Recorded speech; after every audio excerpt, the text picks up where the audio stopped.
When one is fully qualified with all these transcendental attributes, and his consciousness is thus completely purified, he is immediately attracted simply by hearing my name or hearing of my transcendental quality. Purport: in the beginning of this instruction, the Lord explained to his mother that Madguna Shruti Matrena, by hearing, Matra, simply, Gunam, quality, he, certainly, Mam, me. When one is fully qualified with all these transcendental attributes, and his consciousness is thus completely purified, he is immediately attracted simply by hearing my name or hearing of my transcendental quality. Purport: in the beginning of this instruction, the Lord explained to his mother that Madguna Shruti Matrena, simply by hearing of the name, quality, form, etc. of the Supreme Personality of Godhead, one is immediately attracted. A person becomes fully qualified with all transcendental qualities by following the rules and regulations as recommended in different scriptures. We have developed certain unnecessary qualities by material association, and by following the above process, we become free from that contamination. To develop transcendental qualities, as explained in the previous verse, one must become free from these contaminated qualities. Here the word, or the combination of words, mat dharmanaha, is translated, of my devotee. Now, I'm not a Sanskrit scholar, but I can venture to guess, and even if the guess is wrong, from the grammatical point of view, from the devotional point of view, it's not wrong, that dharma means that which is intrinsic to a person or object or phenomenon. So, intrinsic to Krishna is his devotee. Krishna feels incomplete without his devotee, although he is complete. But Krishna's dharma, the intrinsic quality of Krishna, what is that? Well, he's the greatest. He's God, so he's the greatest. He possesses all opulences in full. Aishvaryasya samagrasya viryasya yashasya shriyaha jnana vairagya yoscha shandang bhaga itingina.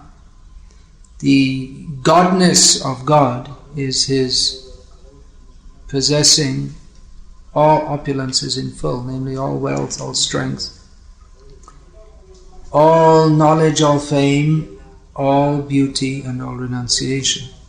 So that's what makes him God. But over and above that, as stated in Sri Chaitanya Charitamrita, Madhurya Bhagavatasa, the essence of God's being God is his sweetness. So sweetness, that means that's manifested in relationship with his devotee.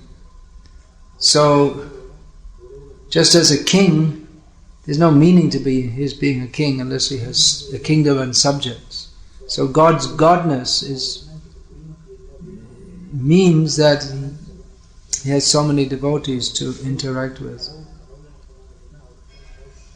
The idea of impersonalism, that God has no form, God has no name. We may say a name. There's a way worship a deity just to concentrate the mind on. We may say a name as a help in sadhana to eventually realize that the ultimate has no name, no form. So this is an incorrect, envious notion.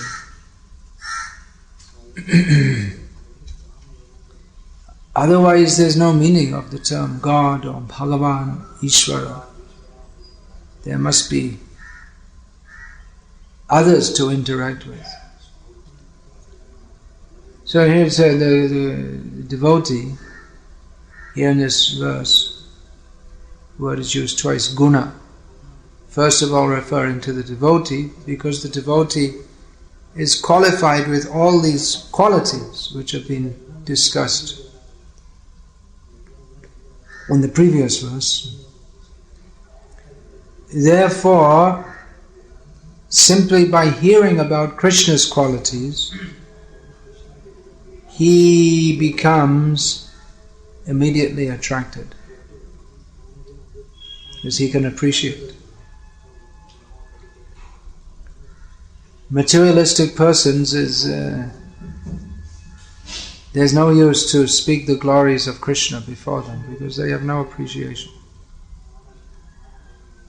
Actually, for them it's required to say that you follow or you'll go to hell. For them it's required, because they only understand might makes right. So, and the idea that God is good, they can only appreciate in terms of how he fulfills my desires. And if you don't follow what he says, then you get in trouble. So this is the standard conception of God for persons in the material world. It's suitable for materialistic people. But here it's Lord Kapila Deva is speaking about actual devotees who do not approach Krishna out of fear. They do not approach him with material desires to be fulfilled, but they are themselves situated in their own proper dharma of Krishna consciousness. And therefore, the very meaning of being properly situated is that one is automatically attracted by Krishna. Everything else is adharma. Actually, we have in the Shastra that state the Dharma Shastras. You should do this, you should do that. All rules for then there are karma, jnana, yoga, all these things. All these different paths. And it's called dharma in as much as it leads to dharma. It's meant to lead to actual dharma, which is Krishna consciousness. But actually, without Krishna consciousness, it's actually adharma. Generously, it's called dharma. To make people think, yes, this is good, we're doing something right, we're good. But unless they understand this basic point that we are meant for the service of Krishna, then the purity of consciousness by which one can appreciate Krishna will never arise. The diseased mentality of thinking everything is for me. Shall I worship God or not? Well, what's in it for me? If I worship God, what do I get out of it? Yes, I'm feeling peace of mind. I'm chanting Hare Krishna. So many times people say, oh, we feel so much anand when we chant Hare Krishna. Oh, all right, but it's not meant for your anand. Generally, people think like that. Oh yes, it's so nice. I like it so much. Well, that's good to like being in Krishna consciousness, but real Krishna consciousness begins when we stop thinking about how I shall be happy and Krishna shall be happy by my activities. And then, when one has this change of heart, change of consciousness, then one can actually enter, or that is the entrance into Krishna consciousness. That is the complete purification. When we stop thinking Krishna is for me and we start thinking I am for Krishna. And when one's consciousness that I am meant for Krishna becomes highly developed, then instead of thinking I am Krishna's, we think Krishna is mine. One becomes very advanced. Mother Yashoda thinks Krishna is my dependent child. The gopis think that, oh, Krishna, he is attracted to us. It's true, but then when they became too much thinking like that, then Krishna left them. So this higher level of Krishna consciousness begins with pure attraction to Krishna. One is immediately attracted simply by hearing my name or hearing of my transcendental quality. This our godbrother Somaka Maharaj, you know him? He was in Italy. You saw him? So he passed away about 4 or 5 years ago, something like that. But he recounted that he was in America with his wife. He's from Italy, and he got Back to Godhead magazine, and he saw the order. You can order these books, so he ordered all the books. What was it? I'm getting mixed up with someone else now. I am getting mixed up.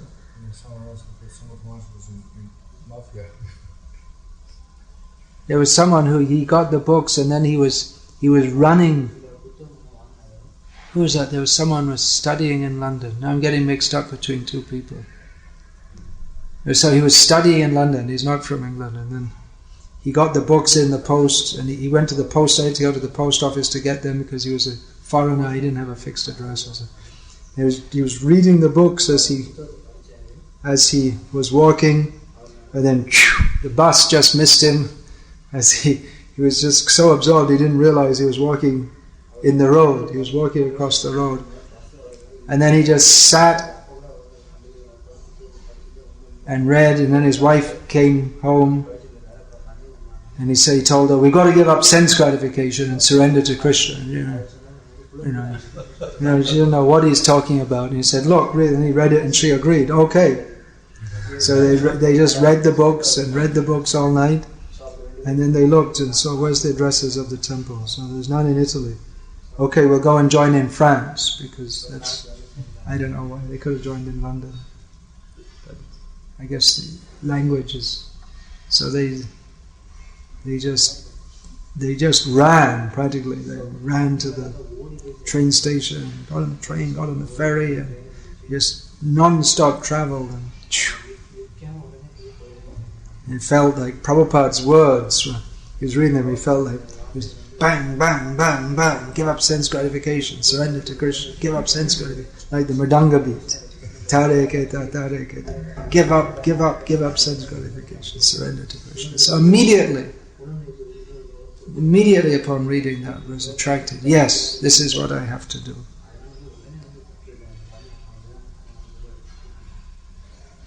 Now we find in our preaching, some people, they immediately take up Krishna consciousness simply by coming in contact. Yes, this is what I need, this is what I want. Others, gradually, slowly, they can come in. Still, even after coming to Krishna consciousness, they maintain doubts and so many material attachments. And others aren't interested at all. So that is the job of a preacher, to try to bring people to become attracted to Krishna. Of course, as I was saying, people are a long way from being attracted to Krishna. And even if they have an idea of God, their idea is of one who is to serve us. So they're a long way from that. There's not really much point to, when you meet people, start talking about Krishna's playing on his flute with a beautiful bending form and all this. People have no concept. They can only think of Krishna as being something mundane. At best, they might think of him as some historical figure, and there's so many theories. The tribal god Krishna was worshipped by some tribal people living in the forests. Vrindavan's a forest, and then the concept of this tribal god got grafted with the Vedic god Vishnu. There's so many bogus ideas. It's very, very dangerous mixing up with all these bogus scholars, because they're bogus and they're quite. They make a living out of it, so they're quite expert in word jugglery, that term Prabhupada used, Vag Chaturi, word jugglery. But if one can become free from all these contaminations, then one will actually be attracted to Krishna and will become ecstatic in Krishna consciousness. That you were saying the other night, that's especially in Chaitanya Mahaprabhu's Sampradaya, it focuses on the essence. The essence is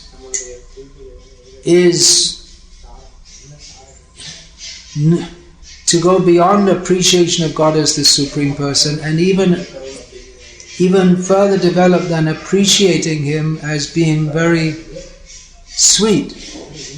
In Ramanuj Sampradaya, there's so much, in the traditional Sampradaya, there's so much appreciation of His sweetness. People like to hear about His pastimes.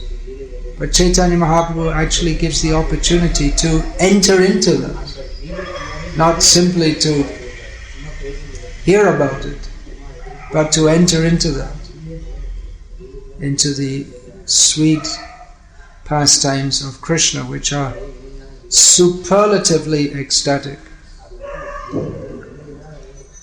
When Chaitanya Mahaprabhu visited Mathura, there was one Sanariya Brahmana, he's called. His name is not given. Sanariya means that he's Brahmana, but from a group of Brahmanas who are considered not very good, not very high-class Brahmanas. Maybe they do rituals for lower caste people, and therefore they're considered less high caste. Although among Brahmanas you'll find that every Brahmana group thinks that our group is the highest and others are lower. But it's probably there in different Kshatriya groups and Vaishya groups and Shudra groups and Chandala groups also, because that's the nature of the material world. Everyone thinks we are the best. I'm born in England, and that's the proof that England is the greatest country in the world. Right? Of course, those who are born in Slovenia, they probably think Slovenia is the greatest country in the world. And apart from 2 million or so people in the world, everyone else is in Maya because they never heard of Slovenia.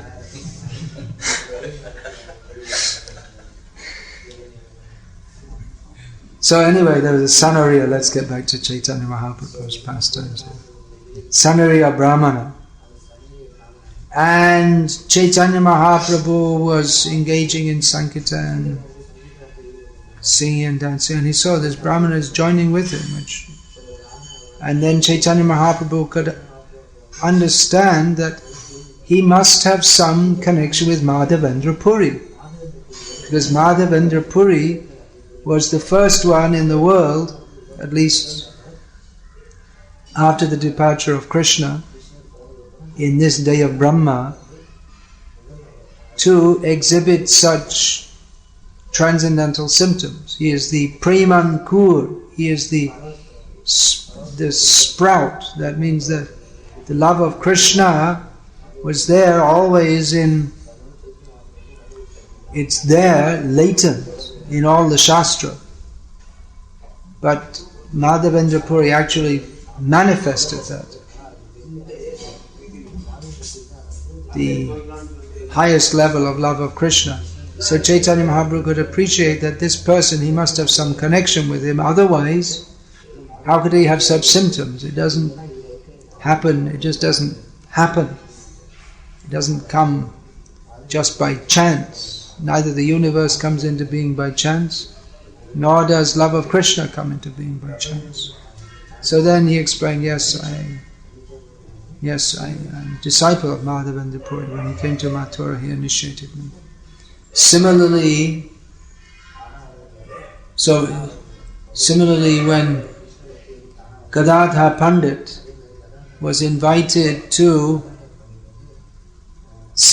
come see a Vaishnava, Mukunda Datta was from Chattogram in the easternmost part of Bengal, and Pundarik Vidyanidhi was from there also. So he came to Navadvip, but he didn't mix with the Vaishnava. He was hidden, at that time not known among the Vaishnavas.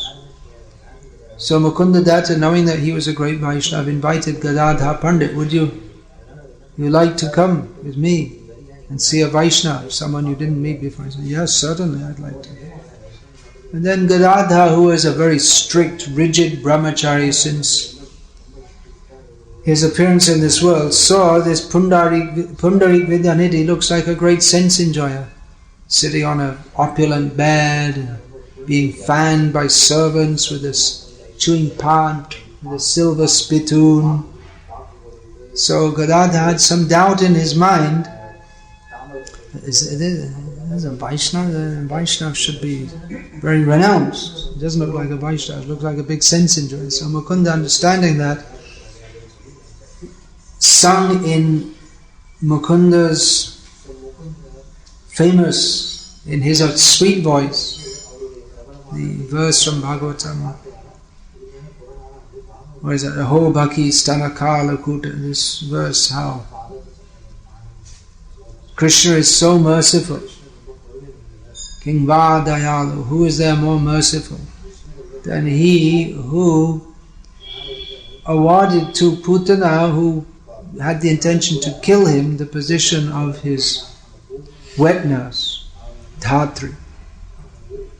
So on hearing this, Pundarik Vidyanidhi became ecstatic in love of Krishna and was uncontrollably mad and running here and there and shouting out.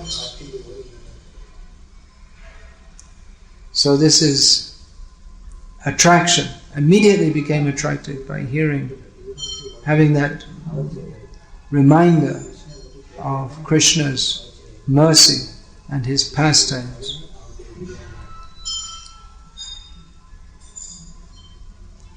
So this is pure love of Krishna, immediate attraction to Krishna. However, we don't see that our recent acharyas would do that. They would accuse Bhaktisiddhanta Saraswati Thakur, he's just a jnani. Not like us, we Babajis, we roll in the dust. And just recently, in connection with my research on different upper sampradayas, that I was reading about one Westerner had been with some Babajis in Vrindavan, and he was impressed with their ecstasy and kirtan, that some of them would start crying and this and that. But Bhaktisiddhanta Saraswati Thakur, he discounted it. He didn't accept that they're properly situated devotees at all. So how is that? Something changed in the Sampradaya of Chaitanya Mahaprabhu? Nothing changed in the pure Sampradaya. But what happened is that people started imitating the symptoms. And instead of having real ecstasy, they just make a show of ecstasy, and people thought that this is bhakti. So we find that also with Chaitanya Mahaprabhu. When he met Ramananda Rai first on the bank of the Godavari, he exhibited ecstatic symptoms. That was his natural reaction to embracing Ramananda Rai. But then he saw that with Ramananda Rai there were so many attendants who had not the slightest understanding of what was going on. It was just, they couldn't work it out at all. They were accompanying Ramananda Rai as he went to take his bath. He was almost on the status of a king. He was the governor of that whole area of southern India under Prataparudra Maharaj, who was the king, whose capital was in Cuttack. So he was representative of the king. So even when he went to take a bath in the river, or Brahmanas came and they were chanting mantras. Although from the strict caste point of view, he was a Shudra. He was actually Kayastha, which means they're highly intelligent and qualified, but somehow because they don't fit, maybe because they don't fit into Brahmin, Kshatriya or Vaishya, they're classified as Shudra. So they saw a Brahmana, and Brahmana means there are not many Brahmanas. Sorry, he saw Chaitanya Mahaprabhu, there are not many sannyasis, and he's a sannyasi, and sannyasi means from Brahmana caste, and even among Brahmanas most exalted. So ordinary Brahmanas don't go around touching Shudras, let alone embracing them. What to speak of a sannyasi?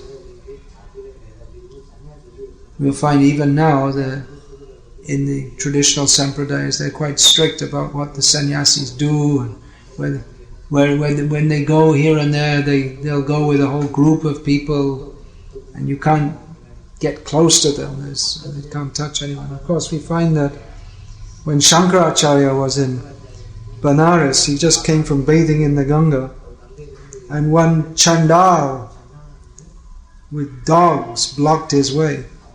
So Shankaracharya said, "Get out! You should get out of the way." And so the Chandal said, "Well, what do you mean by you? Are you referring to the body, or what are you referring to? You don't expect a Chandal to speak big philosophy." And then Shankaracharya could understand that this person is self-realized. He's actually Lord Shiva come to test him, although Shankaracharya is also Lord Shiva. So anyway, the point is that he wanted him to get out of the way because he's untouchable. But then, if you're self-realized and you see everything as one, then what's touchable and what's untouchable? You bathe in the Ganga, and then you're anyway a sannyasi is pure, and then you bathe in the Ganga, and then you become more pure or whatever. But then you see a Chandal, and he's not even. You don't even want to see him, let alone touch him. But the so-called Chandal pointed out that if you're self-realized, then you should be open to everything. And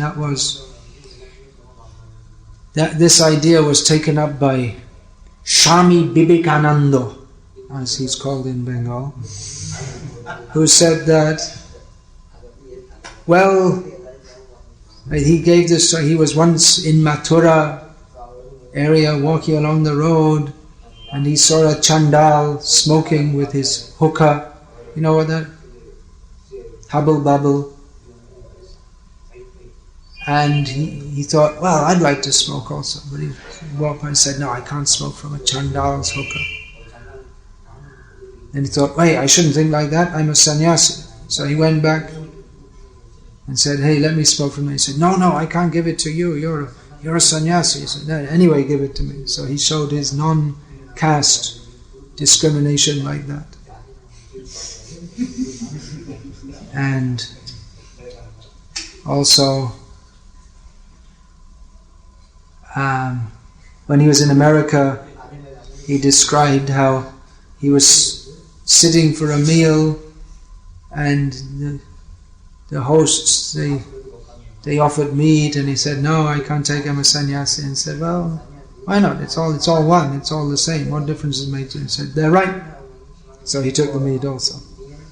And so many things. And then he came up with the theory that, well, it doesn't matter what you eat. Why make so much propaganda about what you eat? It's just, what matters is your consciousness. So you can eat anything, as long as the main thing is to have good consciousness. So anyway, we're not promoting Vivekananda's ideas here, or anywhere, at any time, or in any place, in any circumstances. But we're just talking about some misconceptions. So the Brahmanas accompanying Ramananda, they couldn't understand what's going on here. There's this sannyasi, he's embracing a Shudra, and he's crying and showing it. They couldn't understand its ecstatic symptoms. They had no idea of any such thing. They just couldn't work it out at all. What is going on? They're completely bewildered. They couldn't relate to it at all. So Chaitanya Mahaprabhu restrained himself and he showed outwardly grave behavior so that people not misunderstand. The preacher has to act in a way that people don't misunderstand. A devotee acts for the pleasure of Krishna and he doesn't care what other people think. That a devotee has to act for the pleasure of Krishna. He doesn't care what other people think. That verse is there. Chaitanya Mahaprabhu. Evam savrata priyanama kirtya yata anuraga chitta juta chitta uchai asatyati rodati gayati unmadava nujjati lokabhayaha. That when one is situated in pure love of Krishna, that he dances, he laughs, he chants, he sings the name of his dear Lord, not caring for outsiders, whatever they think. But a preacher has to care what people think because he's trying to change the way they think.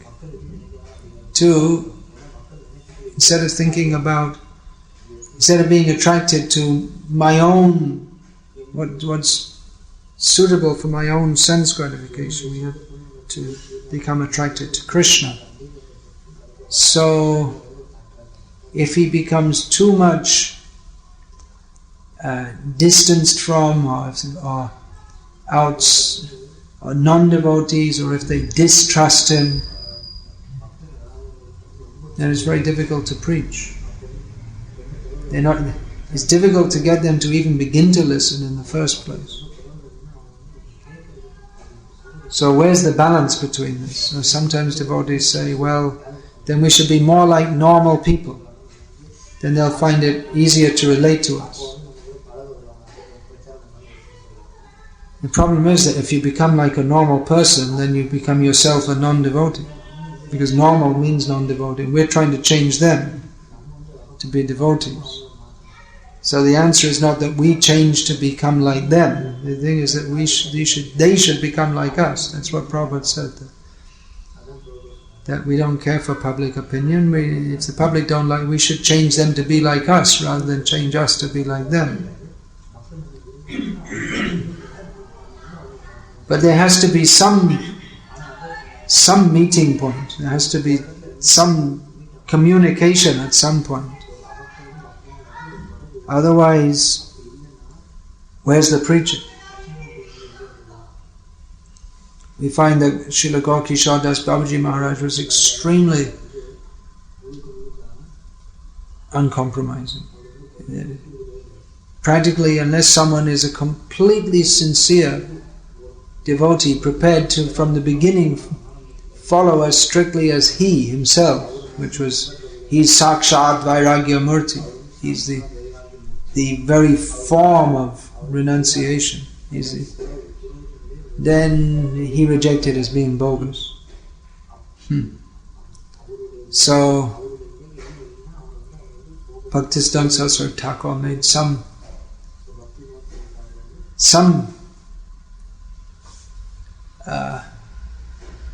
concession, or he adopted some means so that they could communicate with people. His devotees were dressed as devotees, but they lived in himself. Although he lived at the Jogpit or Brajpatan, as he lived just like Gaurkishore Das Babaji Maharaj, extremely austerely, just chanting day and night for over 9 years. But then after that, he took sannyas and then founded the Chaitanya Mat, and then after that, the Sri Gauriya Mat. And he lived in well-appointed quarters. So it seems that after taking sannyas, he became less renounced. It looks like that, doesn't it? He would go in cars and trains. But he did that just to bring the message of Krishna consciousness to others. So it's not that he wholesale compromised, and his message was extremely strong. So that point is there, that even though they made themselves more socially accessible to the people in general, they didn't compromise the message at all. Although Bhaktisiddhanta Saraswati Thakur would present the message in a way in which people, they would have to, or they would automatically understand that this person's far more intelligent than I am. No one could deny that. So that automatically impressed them. So we find also in our ISKCON today, if we find devotees who they're well organized and they have nice presentations and everything runs smoothly, and people are impressed. People note it. If everything is very clean and nice, they notice that. And if it's all messy, they also notice that. And they're either impressed or unimpressed. That automatically impressed them. So we find also in our ISKCON today, if we find devotees who they're well organized and they have nice presentations and everything runs smoothly, and people are impressed. People note it. If everything is very clean and nice, they notice that. And if it's all messy, they also notice that. And they're either impressed or unimpressed. So of course we should, anyway, devotee keeps things clean and he's sattvic and does for the pleasure of Krishna, keeps his temple clean and tidy.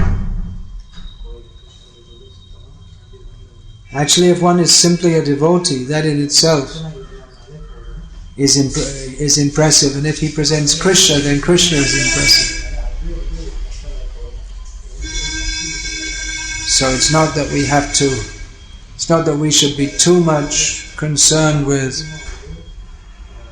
making all different kinds of gimmicks, although we should, as Prabhupada said, we should rack our brains to think how to spread Krishna consciousness, how to present. But the subject matter is here, the guna, the quality of Krishna. That should be presented. People are not automatically attracted. But if they are repeatedly exposed to the subject matter of Krishna, then things start happening. We see that all over the world. When people are exposed to the books of Prabhupada, Harinam, Prasad distribution, festivals, even just seeing devotees walking in the street, and gradually something happens. In some places it happens quicker than others. In places where they're extremely impersonalistic, in Japan, for instance, it's hard, slow work. That Chaitanya Mahaprabhu, he himself said he had a difficult time in Varanasi, where they're so impersonalistic. So he had to adopt some special techniques there to get through the deep impersonalism. He discussed with them that first of all, when he met the Mayavadi sannyasi, first of all he avoided them, so that attracted their attention also. But they were just blaspheming him. Then when he came into their assembly, they were all sitting, he sat down in the contaminated place and showed his humility. They were surprised because Mayavadi sannyasis, they're very puffed up. And if a sannyasi should act humbly, that's amazing to them. So he ingratiated them by acting humbly toward them, saying, "No, you're from a better sampradaya than me. Ami hoi hin sampradaya." Tomar Shonge Bosheti Amina Joa. I'm from a lower sampradaya. I'm not fit to sit with all of you. But then he showed his Aishvarya Prakash, his opulences. They're all sitting there thinking, I'm Narayan, I am Narayana. He showed he's actually Narayana, so that impressed them also. But still, okay, well, he's Narayana, and I'm also Narayana. So then they had some discussion, but he attracted their attention by the discussion. He defeated them, and they accepted defeat, which is an advantage over the present day when people, for a start, most people can't discuss because their way of thinking is so illogical that most people you can't even discuss philosophically with them. It's this neo-mayavad that's being spread of just, it's all just the feelings and what's in your heart and so many bogus ideas. You shouldn't accept any instruction from anyone and this, what is this Krishnamurti, you don't accept any instruction from anyone. That was his instruction. And then his idea was that, well, you shouldn't have any preconceived ideas. You should be free from all influences of whatever other people say to you. You should just be completely in contact with your own inner being. It's just completely bogus, because no one's free from the influences of different. And even he's telling you, then he's an outside source also. So there's no such thing as being freed from any preconceived notions. So all this, by this neo-mayavad, people they can't even have any logical discussion whatsoever. They're not accustomed to it. They're not.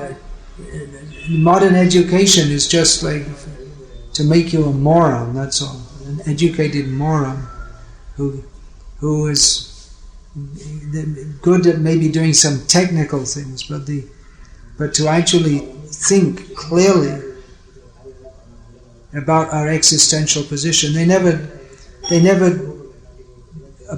approached that. They never had any idea of that in the educational system, and they covered your consciousness with so many other things that propensity, which is quite common in children, to ask, to start thinking, what's life all about, and it becomes completely covered over by education. So much so that even if you try to speak with people about this, they're just so dull-headed that they can't even begin to think about it. And then even if you try to discuss and you just completely defeat their points, and they can't even understand that they're defeated because they're so stupid. And they just bring out another point, another point, another point. And sometimes you find people they're really stupid. I remember I was saying once to someone about. I just gave the example of people without transcendental knowledge, they're like blind. And he said, well, what's wrong with blind people? What have you got to get? Why are you discriminating against them? It's just so. And then I was trying to give the example of there's someone else. I know, I didn't speak anymore with that person. And then what was it? The example of the car and the driver. And he said, you're supposed to be sadhus. What are you interested in cars for? It's just so stupid. It's just unbelievably stupid. So at least the Mayavadis in Benares, they could understand we have been defeated. At least they could understand that. And they accepted what Chaitanya Mahaprabhu had to say.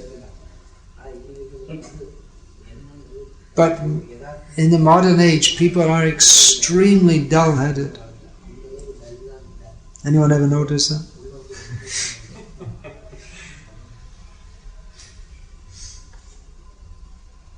So giving this chanting of Hare Krishna and giving these books is actually to awaken the real intelligence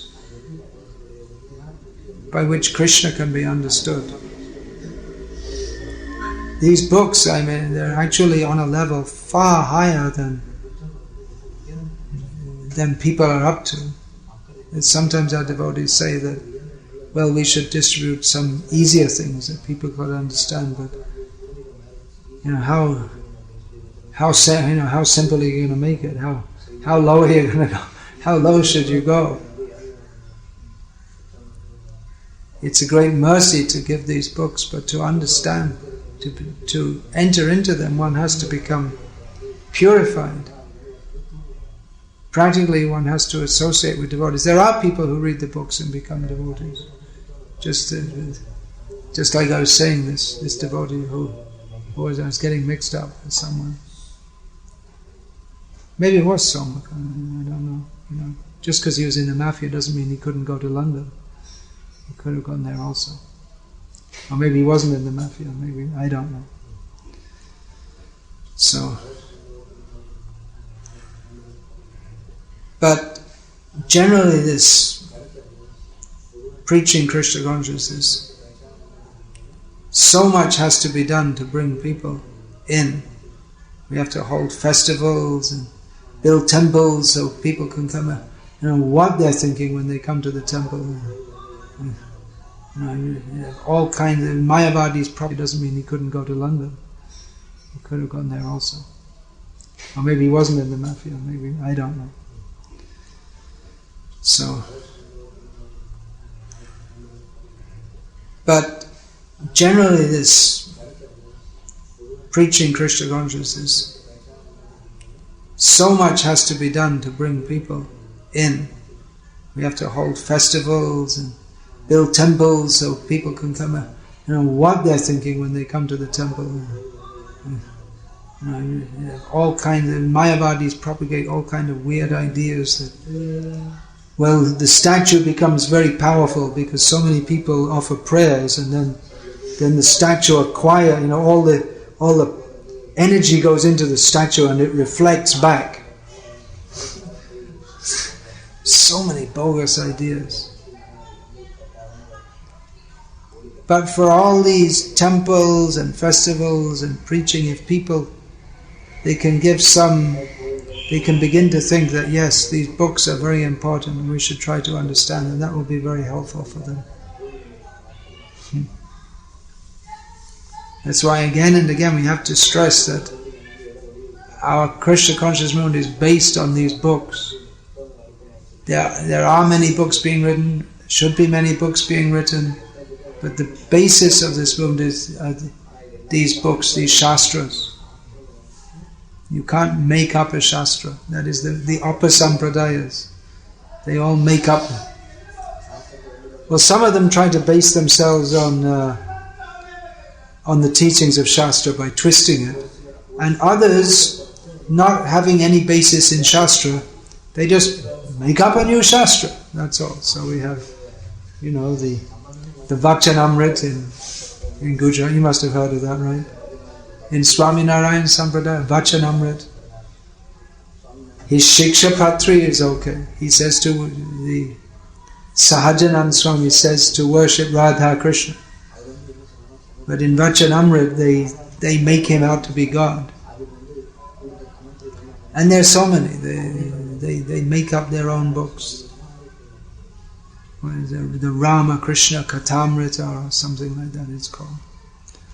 They just make up their own book. In Oriya, this Jagannath Das translated the Srimad Bhagavatam, but he just added a few chapters of his own invention. We have also this Nityananda Charitamrita, which is taken from Chaitanya Bhagavat, the chapters about Nityananda Prabhu, with a few chapters added. Someone made it up and they published it in the name of Vrindavan Das Thakur. And our devotees are so foolish, they think, oh, it's really nectar. It's made up by the Nityananda Vangsha Goswamis to propagate their idea that they are the real gurus because they're descended from Nityananda. Similarly, Advaita Vangsha, they invented the Advaita Prakash, another popular book in ISKCON. So, it's the same point. Our devotees, because they're not fixed in Shastra. Even they may read it, but somehow they didn't, I don't know. Guru Mukha Padma Vakya Chitete Korea Aika Arna Korea Asha. For those in whom this doesn't happen, for those who are interested in the sense gratification of enjoying, hearing the nectar about Krishna, even if it's totally bogus and it's not nectar at all, then for them they're easily cheated, and they just accept whatever appeals to them. They say, oh, sounds very nice, sounds wonderful, so it must be very good. That means they still didn't get the point that it's not if it sounds good to me that it's acceptable. That has to be certified by the acharyas who have the actual transcendental understanding, clear philosophical understanding that comes from the complete identification of acting wholly and solely for the pleasure of Krishna. That is the meaning of an acharya. He's completely dedicated to the principle of satisfying Krishna, and he knows what Krishna wants and can establish that on the basis of Shastra. It's not that what Krishna wants, the Acharya knows, so the Acharya knows, so you just accept the Acharya. But Acharya and Shastra, there's no difference. Just that the Acharya, he knows what is the actual message of Shastra, so he can say this is the essence of Shastra. Priti vite ache jotanagaradi ram achahai bemana. You know that, and then again in Shastra, don't cross the ocean. So which one should we take? Don't cross the ocean if you don't have the strength. If you're going to become contaminated, but if you're so powerful that you can decontaminate the people on the other side and give them Krishna consciousness, then you should go. That injunction, don't cross the ocean, that's good for those who are weak, which means most people. That order is there, that should be followed by most people. But for those who are weak, they should follow. But for those who are strong, they should cross. So the acharyas, they're fully conversant with the essence of Shastra. Therefore they can impart that to others. Another point here in the purport, that we have to follow the rules and regulations as recommended in different scriptures. Of course, the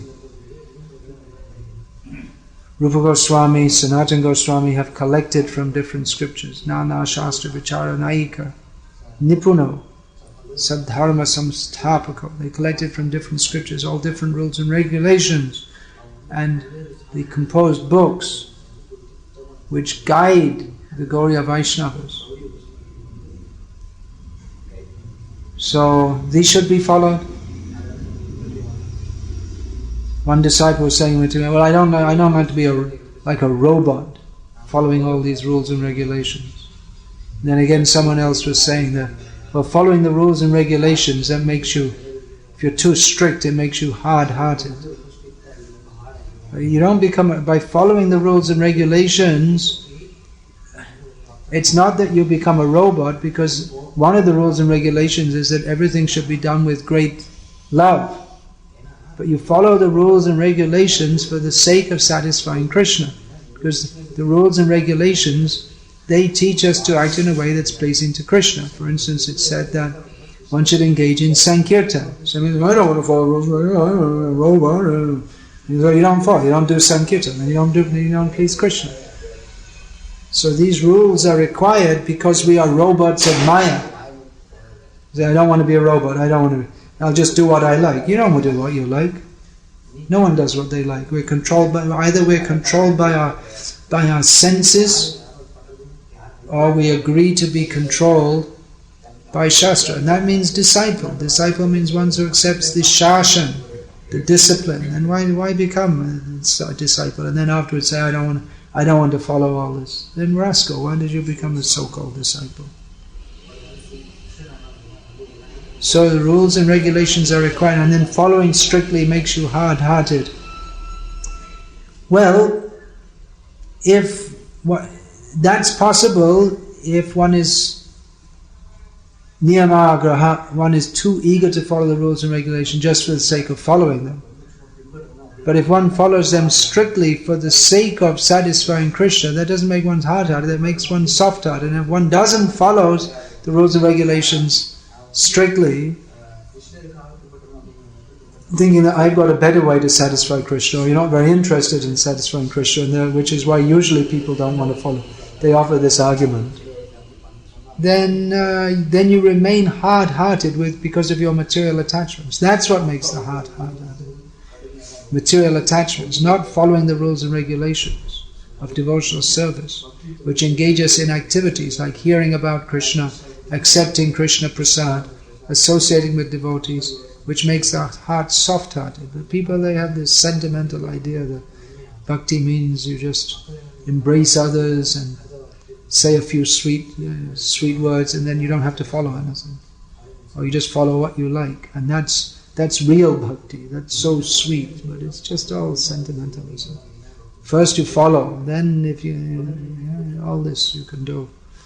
But first we should follow. Otherwise, what's the meaning? I've seen so many sahajiyas, they embrace and they cry and this and that. They don't follow any rules and regulations. What's the point?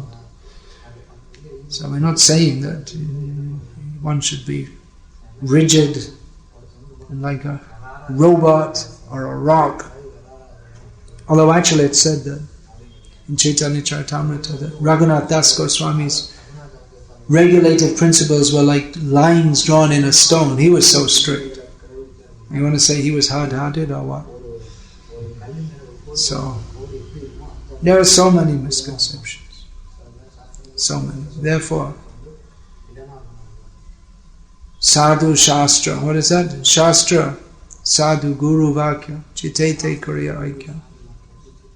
Should fix that up with our hearts. So we become to the stage of being attracted by Krishna, our natural dharma of being attracted by Krishna. Any question about this? You had your hand on your mouth, you should go wash it immediately. You didn't read that book, My Memories of Srila Prabhupada? You remember that? Little baby had his hand in his mouth, and Prabhupada immediately take him out, wash his hand. Alright, Hare Krishna. Srimad Bhagavatam ki jai. His Divine Grace Srila Prabhupada ki jai. You may wonder why I'm saying the same point more or less again and again. Well, I guess I need a lot of preaching too.